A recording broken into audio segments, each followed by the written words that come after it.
So today we're going to have a look at constant current sources. We'll take a little bit of a diversion from looking at the mic pre, and we're going to look at the design and performance testing of constant current sources. Let's get to it. By far the easiest way to implement a constant current source would be to use a current regulator diode, and we did that in the where we modified the condenser microphone. We used that as a replacement for the emitter resistor in the emitter follower, and that was a J500 series, a J508 in that case, constant current diode. The problem with using those is that they are relatively expensive. They're about $1 each. They're getting increasingly hard to find. CalLogic still make them, but they're not stocked widely, so they can be a little bit hard to find. Also, the performance isn't exactly stellar. So I'll just that is the current versus voltage curve for a J510, which is nominally about 3 milliamps or something like that. I'm not sure, to be honest. That's the other thing. They're a 20% tolerance part, so they're a little bit dear to buy, and if you ever need to match them up, you need to buy a large number of them and test them in order to get the current you want. So as you can see, it's not terribly flat. It takes, a good few volts before we really get into the good current regulation part of the curve there. It's a little bit slow to get started. So, I mean, an ideal current source, would be straight up and then straight along on the I versus V. But of course, that's never going to happen. But ideally, we want a nice steep rise, and we want nice and flat, not too much of this. Okay. So when I say that we can use a constant current diode, what you actually find inside of that part is pretty much the circuit we're looking at here, the single JFET current source. So at its very simplest, we could make a current source out of a JFET without putting that resistor in there. We could just tie the gate directly to the source, and that should limit the current to around about the IDSS, the current between drain and source at saturation of the JFET. However, what you find if you do it that way, so without that resistor in there, is that you get quite a steep rise. That's quite nice, but you find that the current regulation isn't great. So this part of the curve here is not as close to the horizontal as you'd want, and what that translates to is what's called the dynamic impedance, and it's basically the slope of this line. Because if you consider this I versus V curve for a resistor, that's not going to be a curve; it's going to be a straight line. And of course, lower resistances are going to be like that, and higher resistances like that. So at any point along the curve, if we look at the slope of that, that'll be the equivalent of the slope of the curve that we would get for a resistor of a certain value. And so at a certain point on the curve, for a given change in current, we get a certain change in voltage, and that would be around about the equivalent to the change in voltage you would get of a resistor of an appropriate value. So that's what we mean when we're talking about dynamic impedance. Okay, so let's have a look at the circuit here and look at why this functions as a constant current source. How exactly is this working? And why does R1 allow you to set the amount of current? How does it all work? So we know, it's an N-channel JFET, that if the gate is at the same potential as the source, then the current flow from drain to source will be at the saturation current, the highest current that the JFET will allow to pass. We also know that if we bias the gate sufficiently negative relative to the source, then the JFET will end up in what's called pinch off, and essentially no current will flow. So that's how we have control. It's basically the voltage between the gate and the source. And lo and behold, we've got this resistor here. So, if you think about it, let's imagine that no current is flowing through R1. Then there would be no voltage drop across R1. And so the potential at the gate would be the same as the potential at the source. And that would allow more current to flow through the JFET, because that would actually allow the maximum amount of current to flow. So what of course is going to happen is there's like a negative feedback effect. The more current that flows through R1, the greater the potential difference between the gate and the source, and eventually it finds a happy medium and it regulates the amount of current flowing through there. Now, of course, it's a JFET. We can ignore any current. There is no current through the gate. It's infinitesimal. So this is the only thing we have to worry about. So that's basically it. Now, what you find is that you have two variables you're working with. You're choosing a JFET. You're not going to be able to just pick one out of the bag. You can't just shake the bag and then announce we have a winner when one drops out. You're going to have to test these. That's kind of the way this works. And then you'll be selecting a resistor that'll give you the current that you want. Now, this is kind of interesting because there's a few things going on here. As I said, if you go for a FET whose saturation current is close to the current you actually want, well, that means your resistor is going to be much smaller. And that can help as far as, particularly if you're working at relatively low voltages and you want a current source that starts doing its thing fairly early, then you probably don't want too big a resistor in there. I mean, it's obvious that the one limiting factor for the steepness of that there is going to be this resistance here. It's not the only thing, but it's a part of the story. So you find if you aim for small values of R1 by picking a transistor here whose saturation current is close to what you want, then you get this situation where it comes up pretty quickly and it doesn't actually regulate the current very well at all. Likewise, if you go the other way and you go with a transistor whose saturation current is several times the current you actually want, and so you've got a bigger resistor in here to make that work, what you find is that you eventually get very good current regulation. That's not very well drawn, is it? Really, Carl, really. Yeah, so this is much closer to the horizontal because the current regulation is much better, but it takes more voltage before we get into that zone where it's really working. So there's a few things going on there you've got to try and get right. Here, by way of example, are a couple of measured I versus V curves.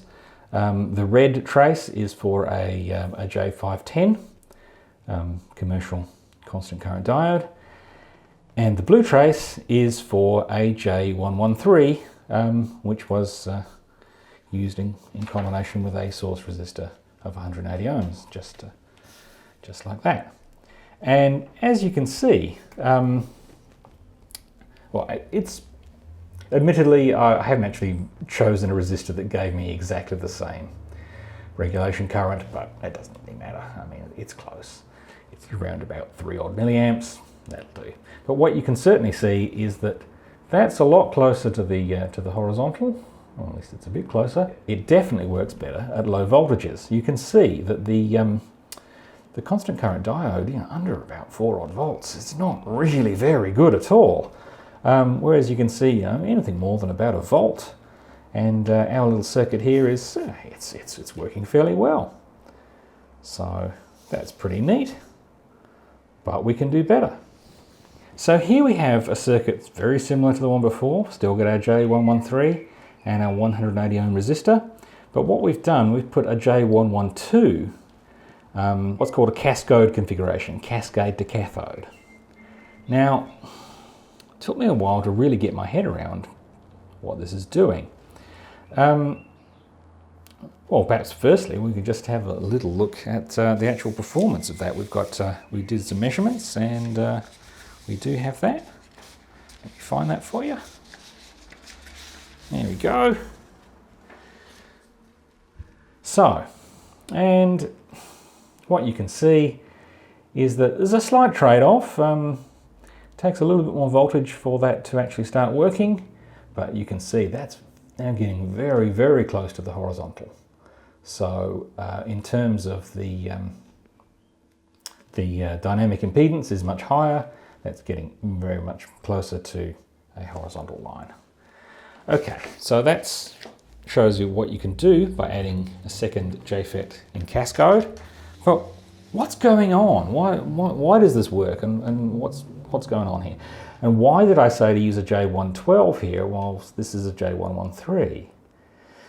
Okay, so if we didn't have J1 in there at all, and we just had J2 on its own, we'd end up with still a constant current source, but at a higher current. Because the pinch-off voltage of the J112 is, should we say higher? Well, it's lower in some ways. It's further below zero. As I recall, for this particular transistor that I tested for this, the J113 took about minus 0.9 volts to get into pinch-off. I forget, it was more than 2.5, something like that. And so if you used in combination with a 180 ohm resistor there, and just the J112 on its own, you would have gotten you know, a constant current source that was delivering, I don't know, 8 milliamps or something like that. So you're thinking, well, what's going on? How is this working? I'm not getting this at all. I had real trouble with this. And then it kind of dawned on me what was happening. So if we think about just this part of it, I mean, yeah, constant current source, but how is it achieving that? Well, what it's doing is that our feedback loop is keeping the voltage across R1 constant, despite changes in the voltage that we're putting across the whole thing. And that's another way of looking at the way this thing's working. That, yeah, we can say that, you know, it's the current that flows through there remains constant with respect to voltage. Another way of saying that is that it's keeping the voltage that's dropped across R1 the same whilst dropping a different amount of voltage across the transistor. Well, if we look at J2 here, it's very much, it's very similar to this circuit here, except instead of a resistor here, it's got the combination of these two. So it's got this little constant current sink instead of a resistor. So it's gonna kind of do a similar thing. Now, what that's going to do is it's going to try and keep the voltage drop across both of these constant. In the same way as this one keeps the voltage drop across R1 the same, this one here is going to try and keep the voltage drop across these two the same. Now, if anything is going to make that perform better as a constant current source, then yeah, some external force which is making sure that the voltage across it remains pretty much the same, well, it's definitely going to perform a whole lot better, because with very little change in the voltage across it, there's going to be very little change in current. That's fine. And that's basically how this whole Cascade thing works. This transistor here is in an environment where it sees very little of the change in voltage coming from our source. Now, we can take that a step further. Now, this is completely over the top, and I'm not sure that this is a sensible thing to do, but I did do it in my mic preamp just for shits and giggles, basically. So what I did was to pick a third JFET, a J111, and its job is to keep the voltage at this node here pretty constant. And this one here's job is to keep the voltage here pretty constant, and this one here is working to keep the voltage across that resistor constant. And that can lead to some very impressive performance. Now, what I found is that I did actually measure that and this, and it's really beyond what I could. This was done with the Peak DCA 75 semiconductor analyzer, and it's really beyond this thing's resolution. So the two traces, the green and the pink, are pretty much the same. You do notice that every time you add an extra transistor, you do need a little bit more voltage to get this all to work. So you see the pink trace separates from the green a little bit there. Nonetheless, though, much more impressive performance than we ever got out of the commercial constant current diode. That's, you know, takes an awful lot of voltage for that to really work, and this is fine. So you may ask, well, you know, why do it with 3? What would happen if you put the J111 and the J113 on their own? And I could show you what happens there. I'll just draw that. What tends to happen, there we go, I and V. Let's say, yeah, that is actually a J111. Now, what will happen is this FET here will try and keep the voltage across this one at reasonably high voltage, maybe 5-6 volts or something like that, which is great if you've got 5 or 6 volts to play with. But until you do, it can't really help very much. So what happens is we get a leveling off. I mean, I've done these as straight line segments. It's more of a curve, but you're getting the idea. So, you know, this might be at 6 volts here, that might be at 2 volts there. So under a certain voltage, this is doing all the work, and, you know, it behaves as a reasonable constant current source. And then when we have enough voltage applied, then I and I, what am I doing? Really, Carl, really? There we go, that makes sense. All right. Okay, so yes, once we have enough voltage for this one to actually do its thing, then it starts to work. So that was what the idea behind doing this with the 3 was. It's completely over the top, it's completely ridiculous, but it is a bit of fun. You may well ask, well, you know, why not just go with a bigger resistor here, and maybe, you know, just go with these top ones, and you can get some pretty impressive performance out of doing that. But what you don't get is this. Just to show you that. This is pretty impressive. The way that you know, fairly small voltages, we're starting to get into the zone where it's really working as a constant current source. So just by way of comparison, if we look at, there we go. Okay, so this is the I versus V curve of the red trace is a J510 constant current diode. The blue trace is the J113 and 180k resistor combination, and the orange trace is a 180 ohm resistor.